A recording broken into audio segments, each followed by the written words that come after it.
falar hoje um pouco da psicose infantil. Como a psicanálise pode contribuir.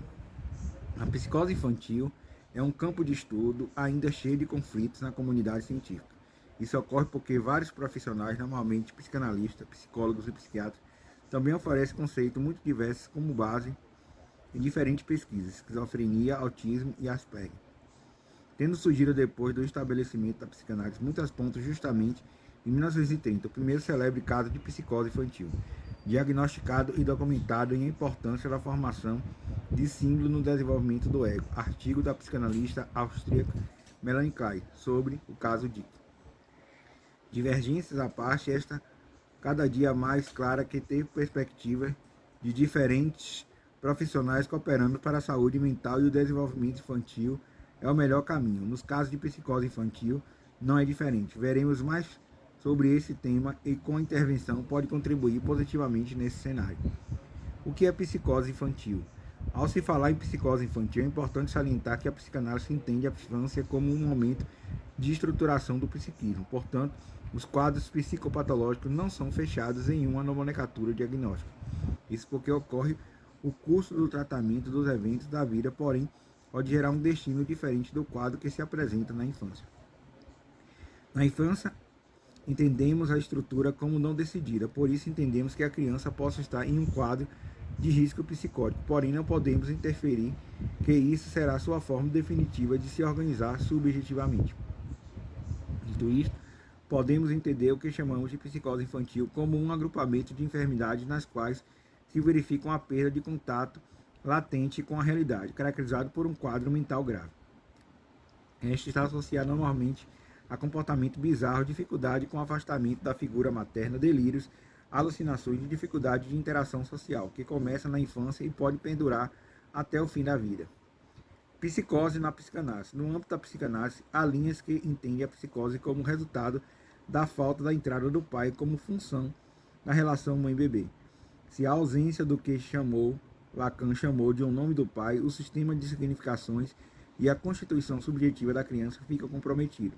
Dessa maneira, a criança psicótica não é capaz de elaborar uma metáfora, simbolizar há apenas um sentido único disponível, e daí surgem as alucinações como forma de peculiar e de se relacionar com a realidade e a linguagem. Quais os tipos de psicose? Na tentativa de definir psicose infantil, um conjunto de psiquiatras britânicos propõe como características para o diagnóstico da criança psicótica o seguinte: relacionamento problemático com as pessoas, confusão de identidade pessoal e falta de consciência do eu, preocupação excessiva com objetos, resistências à mudança, sensibilidade extrema e estímulos sensoriais, ansiedade anormal com mudança, retardo no desenvolvimento intelectual. Acredita que os fatores sociais, psicológicos e biológicos podem estar associados ao surgimento de psicoses infantis. Assim, podemos dizer que as psicoses se dividem em 3 grupos: paranoia, 1, 2, esquizofrenia, 3, autismo. Nesse último ponto, é importante salientar que nem todos os autores de psicanálise enxergam o autismo como uma forma de psicose, não sendo ainda um consenso dentro da área do estudo. A psicose não é psicopatia. Não, no senso comum, até mesmo ela a semelhança das palavras. Muita gente costuma associar que a psicose é psicopatia e refere-se a uma mesma condição, mas não é assim. A psicopatia é uma categoria nosográfica específica da psiquiatria, além de estar relacionada também com o direito no que se diz respeito ao sujeito contraventor. Ele também está relacionado especialmente às emoções que têm de ser superficiais, normalmente associadas a desvio de comportamento como ausência de culpa, desrespeito por normas, etc. Enquanto os psicoses acometem o funcionamento cerebral, criando uma relação problemática com o real que se manifesta por meio de sintomas, a personalidade psicopática ou sociopata não é uma doença mental. Dessa forma, não é possível estabelecer uma relação comparativa entre ambos, pois nasce em campos epistemológicos diferentes. Quais os sintomas da psicose infantil?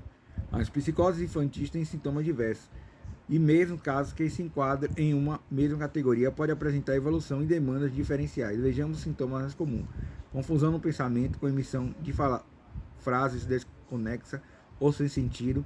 Nesses casos pode acontecer problemas de concentração e memória recente, não se além do brincar, passando de uma brincadeira para outra sem que haja uma ponte entre as duas, excessivamente subserviente ou disponibilidade para brincar coletivo, ideias bizarras descolocadas da realidade, conhecidas como delírios, alucinações como ouvir e ver coisas inexistentes, transformações bruscas nas emoções, mudanças comportamental, queda na produtividade diária em atividades rotineiras, e nessa na maior parte do dia, comportamento antissocial, preferência por isolamento ou inverso, falar ou rir sem razão, sintomas negativos, isto é, redução cognitiva ou atraso mental, condução motora pouco habitual ou incompatível com a faixa etária, movimentos repetitivos, transtorno de fala e linguagem como atraso na fala, estereotipias verbais, falha na função comunicativa da linguagem. No entanto, como dito anteriormente, é importante deixar claro que esses fenômenos por si só não são suficientes para delimitar um quadro psicótico. É necessário ter a escuta atenta da criança, de seus pais, ter uma perspectiva de trabalho que respeite e auxilie a criança em seu sofrimento psíquico. A psicose infantil e o autismo.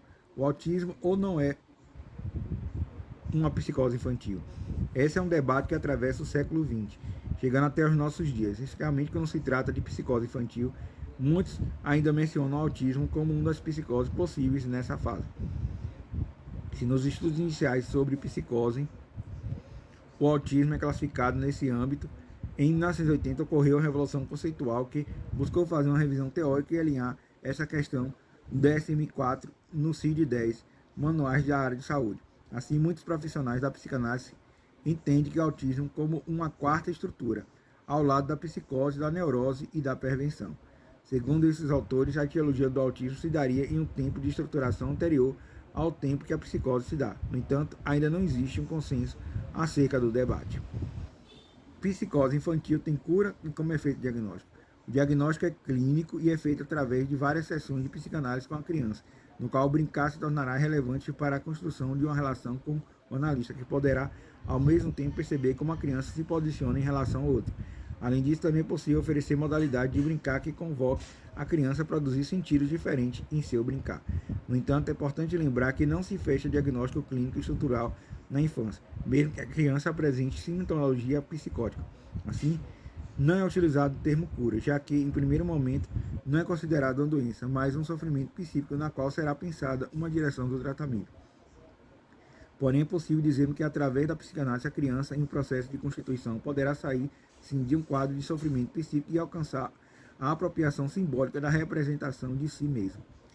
A intervenção psicanalítica como ação benéfica no quadro de psicose infantil. Mesmo não havendo consenso sobre o diagnóstico da psicose na infância, muitos autores consideram importante identificar pelo menos sintomas do que vinha a ser um caso de psicose, a fim de tratar proporcionar ao paciente uma melhora em seu desenvolvimento. No entanto, especialistas alertam para o fato de que o diagnóstico tem como intervenção. Deve sempre observar as peculiaridades de evolução de cada caso, adequando o tratamento à realidade da criança.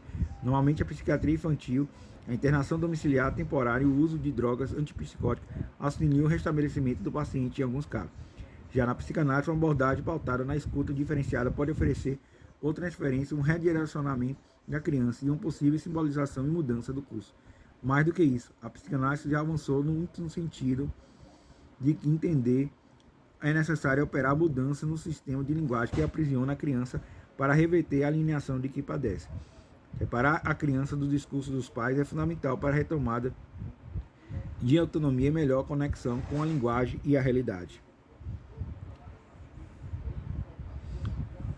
Eu falei um pouco da psicanálise e a psicose infantil.